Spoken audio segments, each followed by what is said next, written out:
Foundry नगर में Shriram plastic के नाम से एक सोल फैक्ट्री सालों से संचालित थी, जिसमें करीब 50 वर्कर परमानेंट कार्य कर रहे थे। कंपनी के मालिकों द्वारा उन्हें फैक्ट्री बंद करने की बात कही थी। फैक्ट्री में घाटा होने के कारण उन्होंने 3 साल बाद फैक्ट्री बंद करने की बात कही थी, लेकिन कुछ ही दिनों बाद उन्होंने बात पलट दी और बिना बताए फैक्ट्री को बंद कर दिया। सालों से कार्य कर रहे कर्मचारी सड़कों पर आ गए। उन्होंने इस बात को लेकर श्रम आयुक्त कार्यालय में प्रदर्शन किया और शिकायत दर्ज कराई कि उन्हें नियम अनुसार कोई सूचना नहीं दी गई। अब इस उम्र में कहां जाएंगे? उन्होंने कहा कि मालिकों द्वारा फैक्ट्री को बंद करने के लिए कई बार समय में बदलाव किया, लेकिन फैक्ट्री 2 माह के अंदर ही बंद कर दी गई। ऐसे में उनके परिवार सड़क पर आ जाएंगे। श्रीराम प्लास्टिक से हम 37 लोगों को बाहर कर दिया गया अचानक लिस्ट लगा के, और ये हमारा पहले से ही शोषण कर रहे थे। पहले 7,000 रुपये पर मंथ हमारा काट रहे थे। इनसे हमने मना किया कि हमारा पैसा ना काटे, वो पैसा कटवाना बंद किया। तो इसके बाद इन्होंने एक्शन लिया, इन्होंने फैक्ट्री बंद कर दी। 7 फरवरी से फैक्ट्री बंद कर दी इन्होंने। उसके बाद जब से ना ही तो हम पे काम पे ले रहे और ना ही हमें कोई काम दे रहे। जब तक बैठेंगे तब तक हमें न्याय नहीं मिलता। अब देखो प्रशासन क्या करता है, क्या हमें क्या न्याय मिलता है। हम सभी कर्मचारी super soul private limited, water works और श्रीराम प्लास्टिक C57 फाउंड्री के सभी कर्मचारी गण हैं।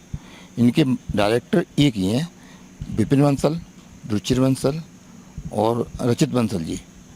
तीनों ही कर्मचारी हम कम से कम 25-30 साल से सभी कर्मचारी काम करते आ रहे हैं। इन्होंने 1.5 साल से हमारा PF और ESI जमा नहीं किया। हम लोगों ने इनसे कहा कि हमारा PF ESI जमा कर दिया है, उसके ऊपर इन्होंने आपत्ति जताई। इन्होंने तत्काल प्रभाव से 8 फरवरी को फैक्ट्री बंद कर दी। उसके बाद हमने इनको समझौता के तौर पर बात की, तो उसके बाद हमारा जब समझौता 2.5 साल को फैक्ट्री चलाने के तहत हुआ था, उसमें इन्होंने हमारी 20% सैलरी कम कर दी।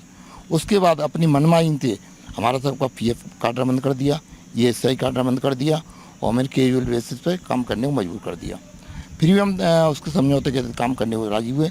उसके बाद इन्होंने 1 महीने बाद फिर दोबारा लेके आए कि हम फैक्ट्री 1.5 साल तक चलाएंगे। हमने कहा कि हमारी 2.5 साल की बात है और 1.5 साल क्यों चलाएंगे कि मेरे चलाने की बस में मैं इतना ही चलाऊँगा। उसका फ्री हम राजी हो चलाने को। उसका ये बोले कि मैं फैक्ट्री 2 महीने में बंद कर दूँगा, इसके आगे नहीं चला पाऊँ, बैंक को सुपर्द कर दूँगा, फैक्ट्री बंद कर दूँगा। उसके बाद हमने कि हमें तो हमारा या तो फैक्ट्री चलाओ या हमारा हिसाब कर दिया जाए जो हमारा बनता है। इन्होंने हिसाब के नाम पर तत्काल प्रभाव से 4 जून को फैक्ट्री को बंद कर दिया और ना हमारा हिसाब दिया है, ना हमसे वार्तालाप करने को तैयार है, ना कुछ बात करने तैयार। तब से हम भटक रहे हैं, ना फ़ोन पे बात करते हैं और ना कुछ कहते हैं। इसीलिए हमें यहाँ पे आयुक्त साहब का आसरा लेना पड़ा है और हम मजबूर डेली यहाँ पे रोज़ाना फैक्ट्री के बाहर बैठ कर भटक रहे हैं, यहाँ पर ही भटक रहे हैं। हम चाहते हैं कि हम न्याय दिलाया जाए, हमारा काम पे लिया जाए। अगर किसी कारण काम पे ना लेते हैं तो हमारा जो बनता है वो हमें दिलवाया जाए, ये हमारी प्रार्थना। इस बात को लेकर सभी कर्मचारी श्रम आयुक्त कार्यालय पहुंचे और उन्होंने अपनी पीड़ा अधिकारियों को बताई। उन्होंने कहा नियम के अनुसार जिस तरह कंपनी बंद करने से पहले कर्मचारियों को जो सुविधा और सूचना देनी चाहिए थी वह नहीं दी गई। ऐसे में वह क्या करेंगे? अधिकारियों ने उचित कार्रवाई करने का आश्वासन सभी कर्मचारियों को दिया है। DG महाराजा न्यूज के लिए आशीष पारासर की रिपोर्ट।